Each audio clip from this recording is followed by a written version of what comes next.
Baiklah, pada saat ini saya akan mempresentasikan hasil tugas saya, tugas Bahasa Indonesia, mengulas buku referensi. Pertama-tama, perkenalkan, saya mahasiswa Universitas Samratulangi, Fakultas Ilmu Sosial dan Politik, Program Studi Ilmu Administrasi Bisnis. Nama saya Aprilia Valencia Piga, NIM 210811020026. Ini cover buku yang saya ambil, cover buku yang akan saya ulas. Kita mengenal struktur teks ulasan. Yang pertama ada identitas atau opsional, yang kedua orientasi, yang ketiga tafsiran isi, yang keempat evaluasi, dan yang terakhir rangkuman. Kita masuk pada identitas atau opsional. Judul pengantar bisnis, penulis Dr. Florentina K. Hubijulu, SOS MBM, penerbit PT Matana Bina Utama, tahun penerbitan Mei 2015, hak cipta 2015 pada penulis, jumlah halaman 171 halaman, bahasa yang digunakan bahasa Indonesia dan bahasa Inggris, dan yang terakhir warna sampul buku yaitu warna biru. Kita masuk pada orientasi. Buku ini ditulis oleh Dr. Florentina K. Hubijulu, SOS MBM, perempuan kelahiran tahun 1974, yang sekarang berusia 47 tahun, juga merupakan penulis dari beberapa buku yang sudah diterbitkan. Buku ini merupakan salah satu buku yang menjelaskan materi dalam hal berbisnis.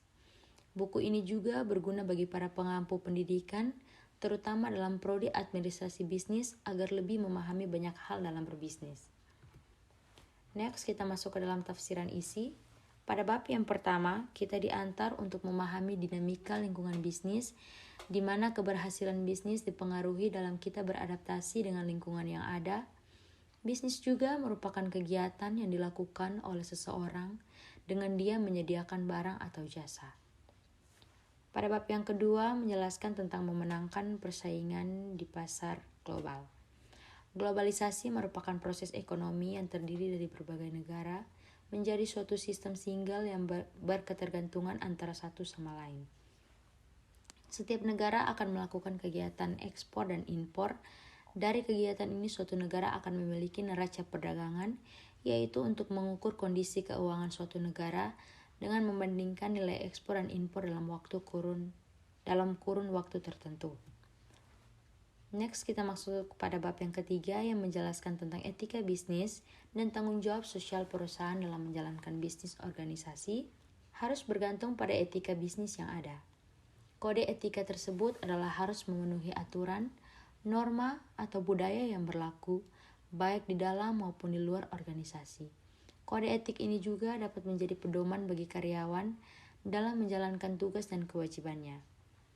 Bab yang keempat menjelaskan tentang bentuk-bentuk badan usaha, dimulai dengan memanfaatkan sumber daya yang ada, baik material maupun non-material, misalnya dana yang cukup untuk awal modal usaha, serta keahlian pribadi dan sumber daya lainnya.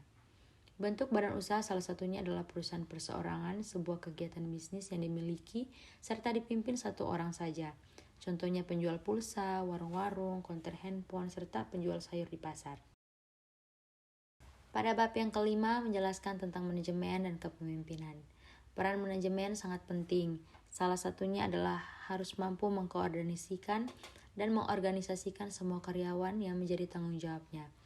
Dalam organisasi diharapkan pemimpin mampu merekrut, memotivasi, serta mempertahankan karyawan terbaik untuk bekerja sama dalam mencapai suatu tujuan. Pada bab yang keenam menjelaskan tentang kewirausahaan dan usaha kecil menengah. Untuk memulai bisnis baru harus berani ambil risiko dan mengembangkannya, serta membuatnya berhasil. Agar bisnis kita terus berjalan dengan baik, apalagi dalam usaha kecil menengah, seorang wirausaha dapat membuat rencana bisnis yang digunakan untuk mengembangkan bisnisnya. Pada bab yang ketujuh, dijelaskan tentang adaptasi organisasi terhadap pasar. Setiap organisasi memiliki karakteristik masing-masing. Sistem pembagian kerja dalam sebuah organisasi akan menentukan keberhasilan organisasi dalam mencapai tujuan. Untuk itu perlu dibangun sistem organisasi yang baik yang mengkoordinir seluruh kepentingan yang ada dalam organisasi tersebut. Pada bab yang ke-8 menjelaskan tentang memproduksi barang dan jasa. Proses produksi yang dimulai dari memperoleh sumber daya atau masukan atau input, kemudian transformasi atau proses pengolahan menjadi keluaran atau output, harus dikelola sedemikian rupa agar tujuan organisasi dapat tercapai. Pada bab yang ke-9 menjelaskan tentang manajemen sumber daya manusia.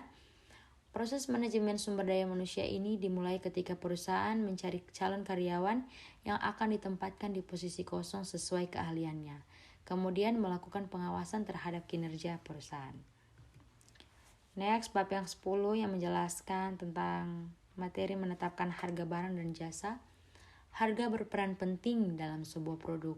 Harga menjadi salah satu pertimbangan konsumen dalam memutuskan untuk membeli suatu produk atau jasa. Untuk itu, produsen harus mampu menetapkan strategi harga yang tepat dalam menjual produk atau jasanya sesuai dengan segmen pasar.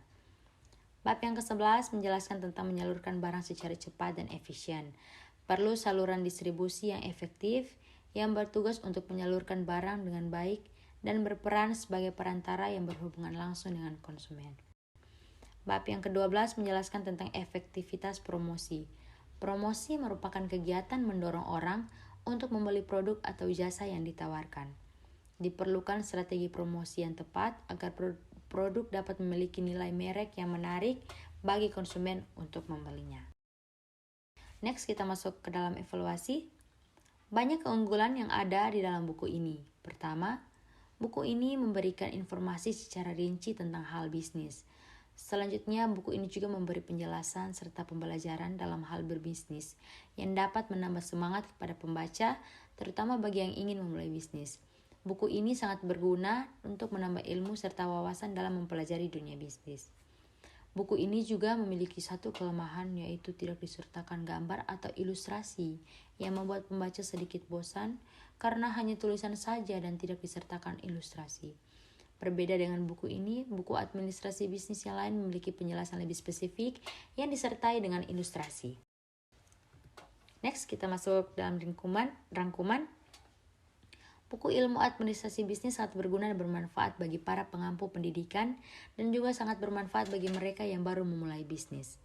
Pada saat ini juga bisnis sangat berpengaruh dalam lingkungan masyarakat, sosial, budaya, dan ekonomi yang membuat bisnis semakin berkembang dalam dunia internasional sehingga mengalami beberapa proses serta tujuan untuk mencapai tujuan. Thank you.